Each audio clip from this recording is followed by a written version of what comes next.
आइए जाने अपने स्तनों पर जहर लगा करके श्री कृष्ण को मारने आई थी पूतना, जाने फिर क्या हुआ। पौराणिक कथाओं में श्री कृष्ण द्वारा राक्षसी पूतना के वध का जिक्र मिलता है।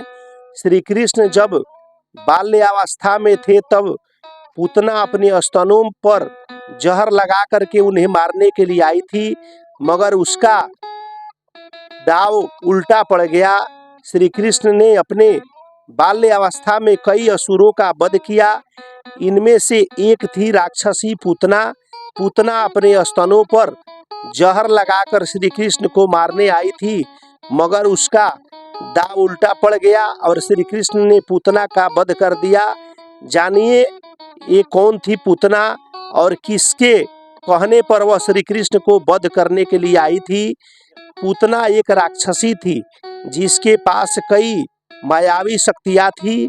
वह सुंदर स्त्री का रूप धारण करके बड़े से बड़े ज्ञानियों को चकमा देकर उन्होंने अपना जाल में फंसा लिया था। पूतना कंस की दासी थी। वह पिछले जन्म में रत्नमाला नाम की एक राजकुमारी थी।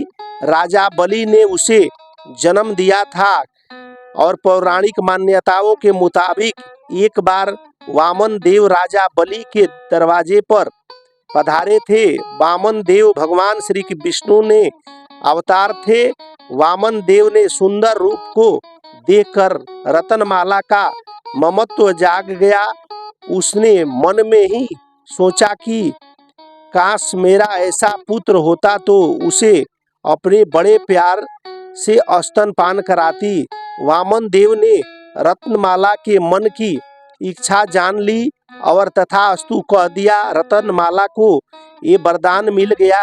इसके बाद वामन देव ने राजा बलि का अहंकार दूर करने के लिए 3 पग में पूरी जमीन नाप दी। राजा का अहंकार टूट गया और वामन देव से क्षमा मांगी। अपने पिता का अपमान होते देख रत्नमाला को बहुत बुरा लगा। उसने मन ही मन सोच लिया कि अगर मेरा ऐसा पुत्र होता तो उसे अपने स्तन पर विष लगाकर दूध पिला करके वामन देव ने को मरा देता। मन ही ऐसा बात भी जान ली और तथास्तु कह दिया। वामन देव के तथास्तु कहने से अगले जन्म में रत्नमाला ने राक्षसी पूतना के रूप में जन्म लिया। वह श्री कृष्ण के मामा कंस की खास दासी थी। कहते हैं कि कंस जब अपनी बहन देवकी को विदा कर रहे थे तब आकाशवाणी हुई कि हे देवकी की 8वां संतान उसका काल बनकर आएगा। इससे भयभीत होकर कंस ने देवकी और उनके पति वासुदेव जी को कारागार में गृह में बंद कर दिया। उसने देवकी और वासुदेव को इस शर्त पर जिंदा रखा था कि दोनों को अपनी 8वां संतान कंस को दे देना है। देवकी और वासुदेव ने 8वीं संतान के रूप में श्री कृष्ण को कारागृह में ही जन्म दिया। फिर वासुदेव कान्हा को वृंदावन में नंद के घर छोड़ दिए आए और उनके घर हुई पुत्री को उठा करके ले आए। जब कंस ने बच्ची को गोद में लिया तो तब गायब हो गई। कंस को बाद में पता चला कि देवकी वासुदेव की 8वां संतान गोकुल में है।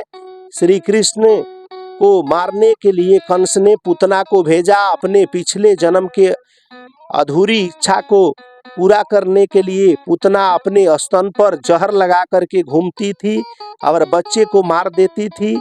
जब कंस को श्री कृष्ण के बारे में पता चला तो उसने पूतना को उनका वध करने के लिए भेजा। पूतना सुंदर स्त्री का रूप धारण करके गोकुल पहुंच गई। उसने श्री कृष्ण को बुलाई और उनके दुग्धापान कराने लगी। श्री कृष्ण ने पूतना के असली रूप को पहचान लिया था। उन्हें पूतना ये वहां आने का उद्देश्य भी पता चल गया था। पूतना ने अपने विष लगे स्तनों से श्री कृष्ण को दुग्ध पान कराने लगी, मगर कान्हा को कुछ नहीं हुआ।